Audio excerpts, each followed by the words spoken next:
Bonjour, je suis Franck Pascal, créateur des champagnes pour la vie. Dis-moi, j'ai une question à te poser. Si on retirait tous les produits de traitement à tous les vignerons, combien de chances aurions-nous d'avoir une récolte de qualité en quantité suffisante pour pouvoir vivre? J'imagine que tu es comme moi, en fait, que les vignerons soient bio, conventionnels ou en biodynamie, de toute manière, il y aurait 99% de chances que la récolte soit perdue. Alors, comment faisaient les ancêtres avant nous? C'est une question que je me pose. Pour moi, la viticulture a perdu quelque chose. Il y a quelque chose à recomprendre, à reconnecter avec la vigne, avec le métier de vigneron, pour le faire de la bonne manière, avoir la bonne attitude vis-à-vis de nos vignes.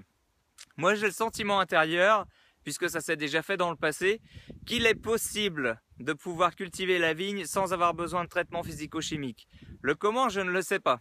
En revanche, j'ai pris une décision, c'est d'explorer cette voie. Parce que pour moi, ça a du sens de bien comprendre les fondements de mon métier, mais c'est aussi une importance vis-à-vis de la planète. Parce que imagine ce qui pourrait se passer si on arrivait à trouver comment accompagner les cultures. Donc je parle en l'occurrence de la viticulture, de la vigne.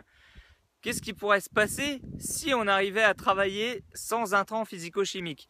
Imagine l'absence de résidus dans l'eau, dans l'air et dans les aliments. Quelle incidence ça pourrait avoir, à ton point de vue, à ton avis, sur la planète, sur les conditions de vie sur Terre, sur la santé des gens, sur l'impact qu'on pourrait avoir au niveau de la nature, sur la vitalité de l'alimentation? Est-ce que tu penses que ça vaut la peine de tenter l'expérience de trouver comment accompagner la vigne? Moi, c'est le choix que j'ai fait. J'ai fait le choix de me dire, allez, c'est parti, je me donne 5 ans pour explorer cette voie-là. Peut-être je vais me prendre une tôle, peut-être je vais échouer. Mais en fait, c'est même pas un échec.